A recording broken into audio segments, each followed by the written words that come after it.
Olá, equipe de álgebra linear. Nessa videoaula, vamos ver o que é uma transformação injetiva, o que é uma transformação sobrejetiva, bem como o que é um isomorfismo. Vamos nessa?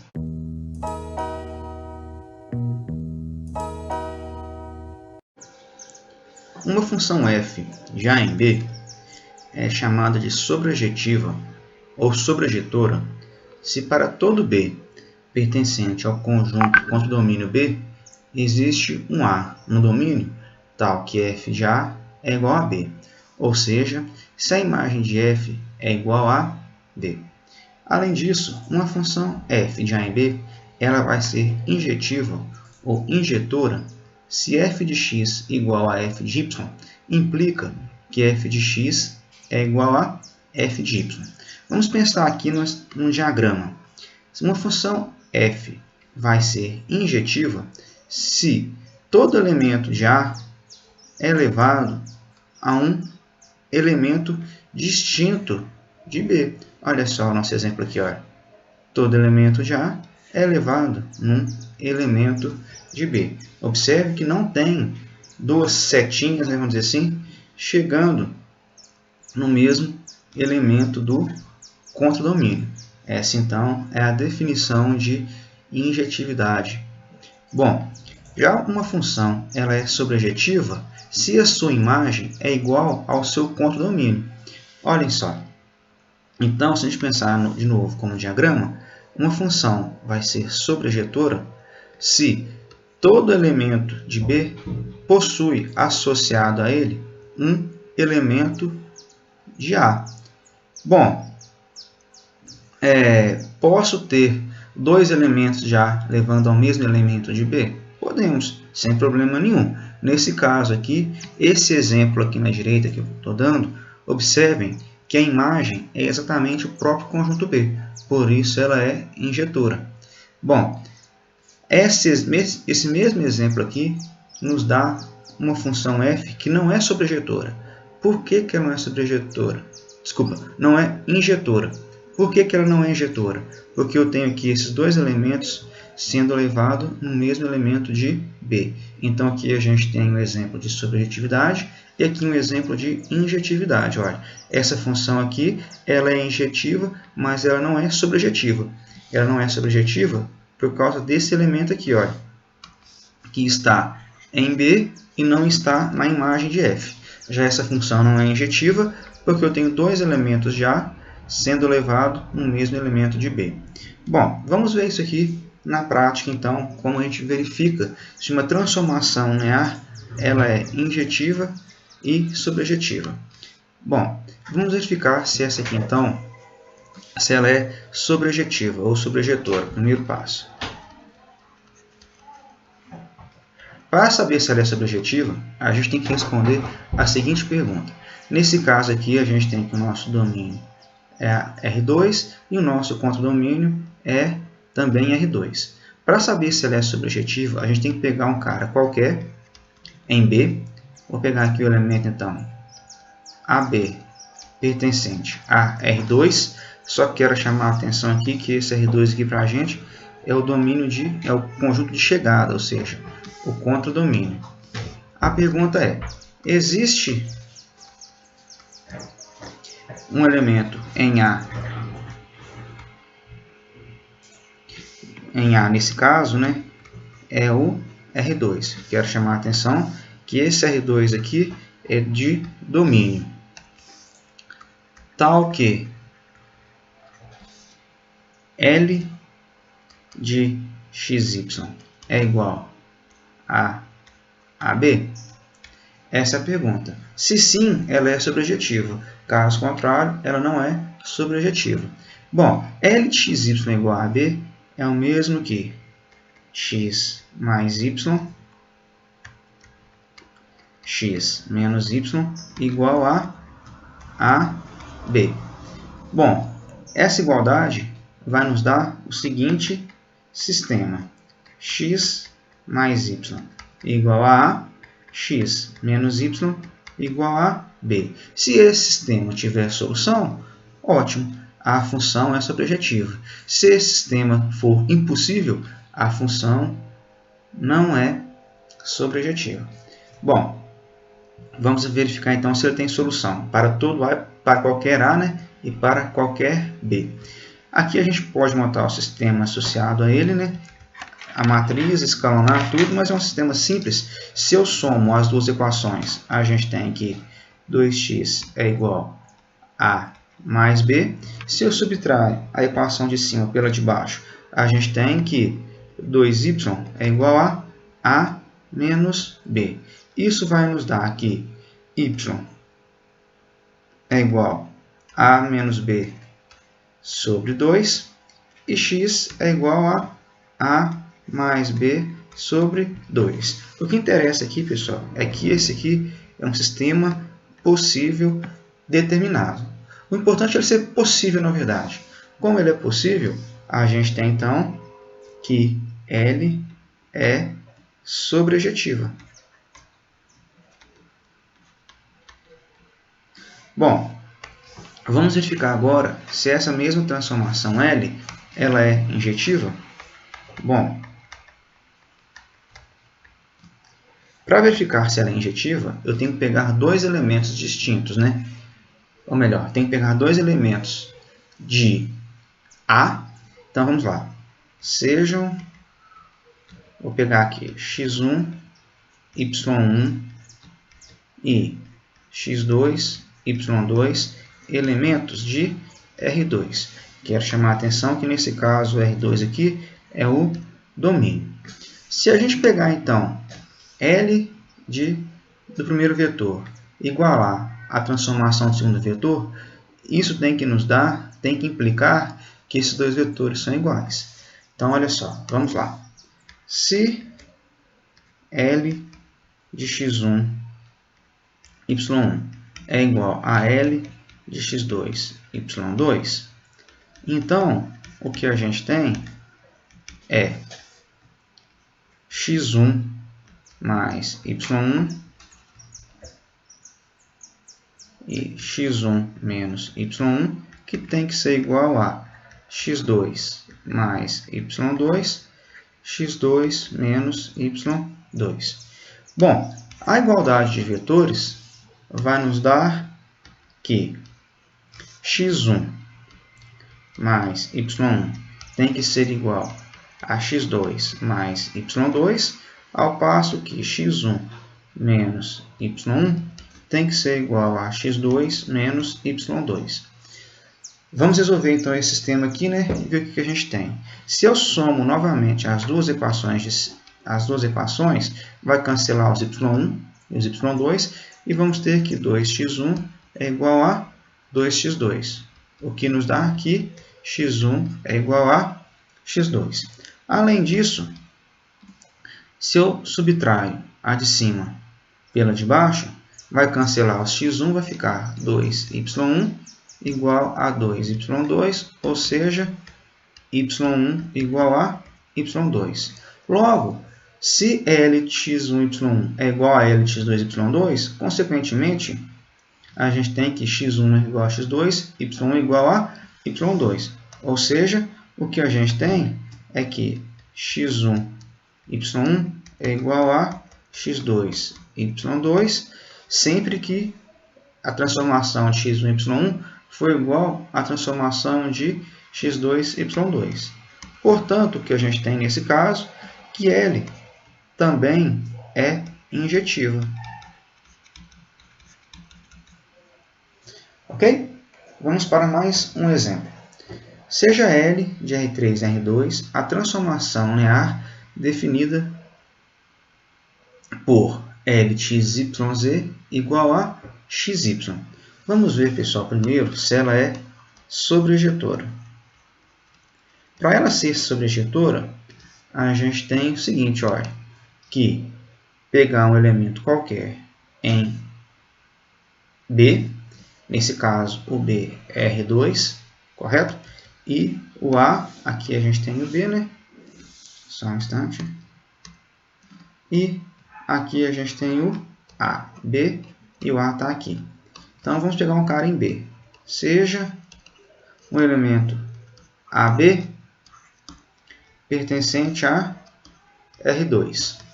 Bom, A pergunta agora é: existe um elemento em A, ou seja, um x, y, z em A, que nesse caso é R3, tal que, se a gente pegar L de x, y, z igual a AB, bom, se sim, ela é sobrejetora. Vamos ver, L de x, y, z é o mesmo que x, y tem que ser igual a AB. Bom, x, y igual a b, esse sistema claramente tem solução, o que implica x igual a A e y igual a B. Olha só, pessoal, na verdade, isso poderia ser resolvido até de uma forma mais simples. Para todo xy em R2, se eu pegar xy1, por exemplo, L de xy1 pertence a R3 e ele é elevado em xy. Então, olha só, como esse sistema associado é um sistema possível, a gente tem, então, e observe ainda que o z é livre, correto? Então, na verdade, o z aqui é livre. Se ele é livre, é um sistema possível indeterminado, correto? Importante é que ele é possível. Se ele é possível, a gente tem, então, que ele é sobrejetora. Bom, vamos ver se ela é injetora. Bom, o fato de ter um z livre aqui já nos dá uma indicação de que ela não vai ser injetora. De fato, olha, a gente tem, vamos verificar agora sobre a injetora, né? Injetora. A gente tem que os vetores 1, 2, 3 pertence a R3.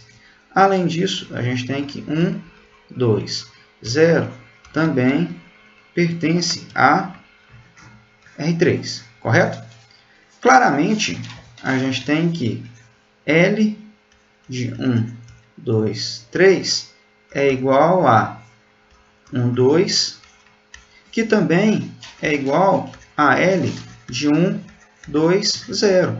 Observem, olha só, que a gente tem que L de 1, 2, 3 é igual a 1, 2.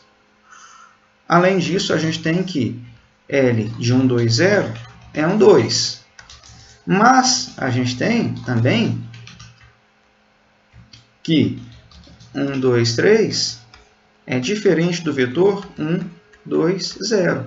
Ou seja, eu tenho dois vetores de A sendo levado no mesmo vetor de B. E, portanto, essa função L não é injetiva. Então, aqui a gente tem um exemplo de função que não é injetiva. Bom, o nosso próximo exemplo aqui. Seja L de R3 em R3 definida por L de A1, A2, A3 igual a essa matriz multiplicado por A1, A2 e A3. Bom, se a gente quiser aqui, a gente já pode de cara simplificar essa operação, fazendo, né, essa multiplicação aqui. Olha. 1, 0, 1 multiplicado por A1, A2, A3 é o mesmo que A1 mais A3, depois A1 mais A2 mais 2A3 e, por último, 2A1 mais A2 mais 3A3. Vamos verificar primeiro aqui, então, se ela é sobrejetora. Para verificar se ela é sobrejetora, a gente tem que pegar um cara qualquer no contradomínio, ou seja, em B. Aqui no caso, o B é igual a A, né? Então, vamos lá. Seja, então, vou pegar agora um x, y, z, correto? X, y, z, que pertence a R3. Vamos ver se vai existir, né, A1, A2 e A3 em A, né? A pergunta é, existe A1, A2 em A tal que, se a gente pegar L, né, de A1 A2 e A3, que na verdade é esse produto. A1 mais A3, A1 mais A2 mais 2, A3, 2A1 mais A2 mais 3, A3 é igual a x, y, z. Bom, observe que agora o nosso sistema já é um sisteminha um pouquinho mais complexo, né?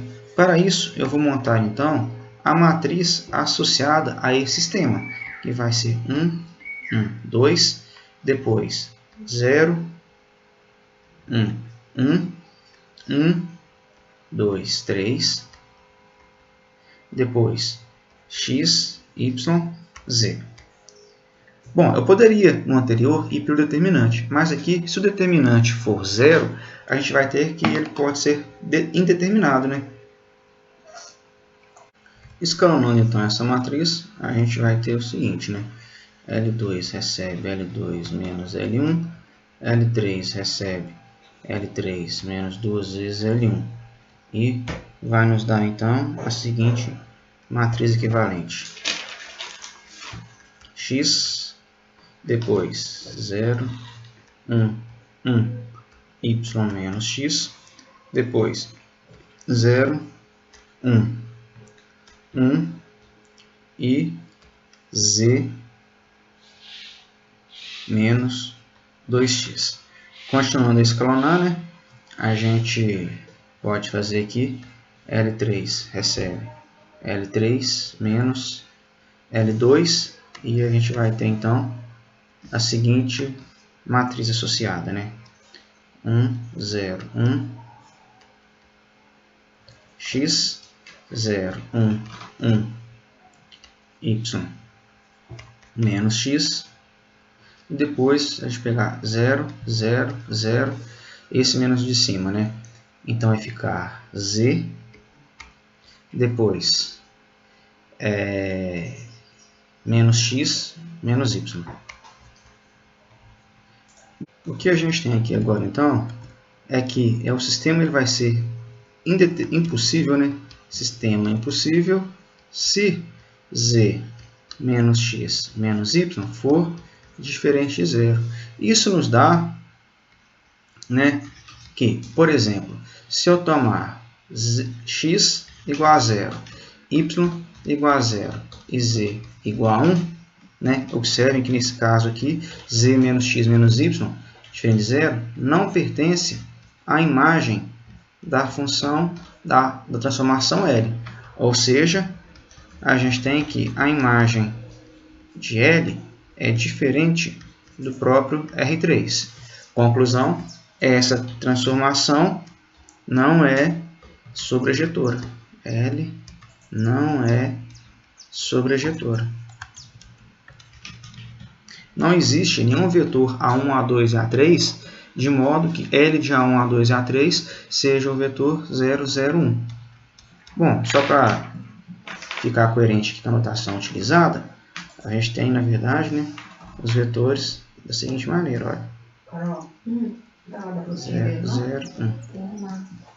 A gente vai investigar também se L é injetor ou não, mas no próximo momento.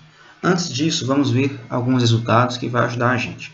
O primeiro deles diz o seguinte: seja T de V em W uma transformação linear, T é injetiva se e somente se o núcleo de T for apenas o vetor nulo, né? O conjunto unitário contendo o vetor nulo. Bom, vamos verificar lá então, na nossa questão anterior, e tentar aplicar esse teorema, né, nessa questão. Olha só, vamos ver então quem é o núcleo dessa transformação. Para isso, olha, vamos verificar aqui então se ela é injetora, né? Injetora ou injetiva, tanto faz. Para isso, a gente tem que achar, né, o núcleo de L. Quem é o núcleo de L? Para isso, a gente tem que saber quais são os vetores, né? L, A1, A2 e A3, né? Tais que L de A1, A2 e A3, que é igual a Vamos lembrar, A1 mais A3, só voltando aqui para a gente ver. Depois, A1 mais A3, A1 mais A2 mais A3, né? Depois, A1 mais A2 mais A3. E por último, A1, vamos voltar lá para conferir. 2A1 mais A2 mais 3A3. Vamos lá. Aqui é 2A3. Então, A1, 2A1 mais A2 mais 3A3 tem que ser igual ao vetor nulo. Observem, pessoal, que a gente vai ter o seguinte, olha. Essa equação, essa igualdade vetorial, vai nos dar uma matriz, né? Isso é uma equação, um sistema de equações lineares, que na sua forma matricial vai ser 1, 1, 2, 1, 1, 1, e depois 1, 2, 3, 0, 0, 0. Observem que esse sistema é análogo, né, ao que a gente acabou de resolver. Olha só. 1, 0, 1, 1, 1, 2, 2, 1, 3. Ah, aqui é 0, né? Porque eu acabei colocando errado. Que quando eu for escalonar, vamos chegar exatamente nessa matriz, só que aqui o x, y, z vale 0, né? Então, olha só, isso aqui tudo, quando eu escalono, vai ser, né, o seguinte, olha, 1, 0, 1, 0, depois 0, 1, 1, 0, depois 0, 0, 0, 0. Olha só, esse sistema ele é agora um sistema possível indeterminado. O que é que isso quer dizer?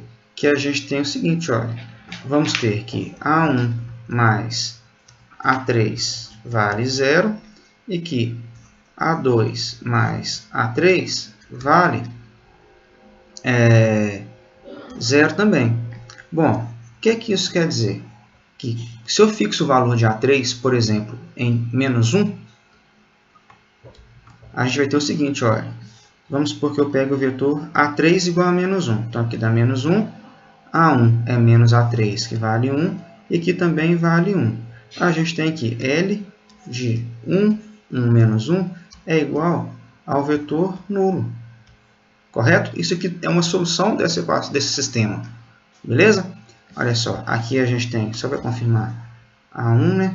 A2 e A3. Observe que A1 mais A2, perdão, A1 mais A3 vale 0 e que A2 mais A3 também vale 0. Bom, o que eu quero dizer, pessoal? O que a gente tem é que o vetor 1, 1 menos 1 pertence ao núcleo de L, ao kernel de L. Isso nos diz que o núcleo de L é diferente do vetor nulo, né? É diferente do conjunto unitário com vetor nulo. Portanto, essa transformação L também não é injetiva. L não é injetiva. Bom, é um caminho também para verificar se uma transformação é injetora ou não, verificando quem é o núcleo dessa transformação. Bom, próximo resultado. Se T de V em W é uma transformação linear entre espaços de dimensão finita, suponha que a dimensão de V é igual à dimensão de W. Então, pessoal, se a dimensão de V é igual à dimensão de W, então se T é sobrejetora, então ela é injetora.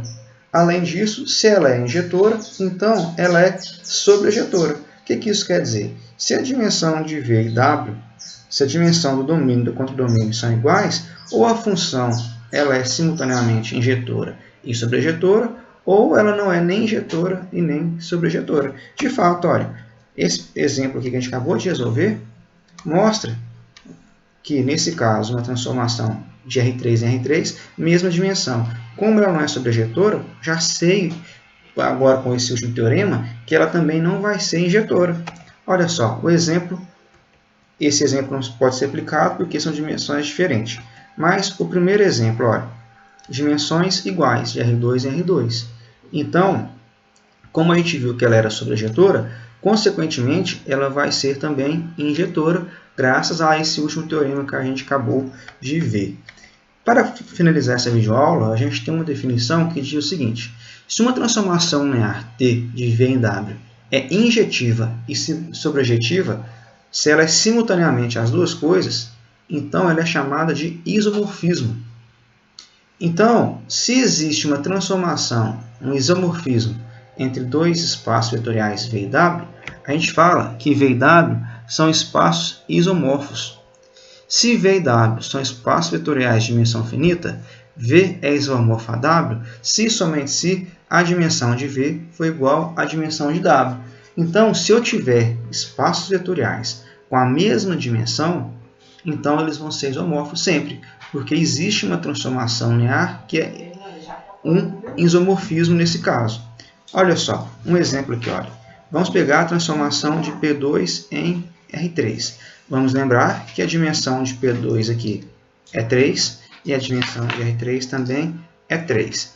Se eu pegar T de AT² mais BT mais C igual a ABC, observe que eu estou levando aqui um polinômio em um vetor. Olha só, vamos verificar então se ela é injetiva, se ela é sobrejetiva e se ela é um isomorfismo.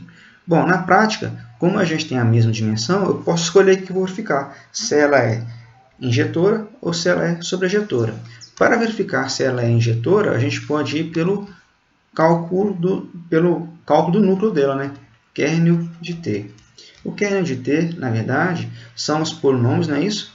AT² mais BT mais C, pertencente a P2, tal que T de AT² mais BT mais C seja o vetor nulo.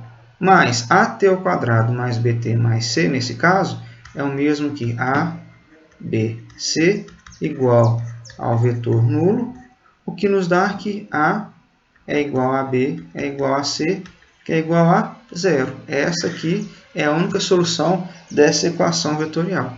Portanto, a gente tem aqui um isomorfismo entre P2 e R3. Sempre que a dimensão for a mesma, existe esse isomorfismo, tá já, pessoal? Levando sempre, né, a base canônica, tudo, de um no outro, que é o que a gente vai ver futuramente. Olha só a importância desse teorema, dessa relação. Isso significa que trabalhar com um polinômio de grau até 2 é o mesmo que trabalhar com um vetor tridimensional. Se eu trabalho com a matriz 2 por 3, que está no espaço vetorial de dimensão 6, né, é o mesmo que trabalhar o quê? Em R6. Isso é a importância, então, desse teorema. Se o espaço tem dimensão 1, 2, 3 ou 4, eu posso trabalhar simplesmente com quem? Com R1, com R2, com R3, com R4, que é equivalente e é muito mais fácil para a gente trabalhar com isso. Ok? Terminamos aqui então a nossa videoaula.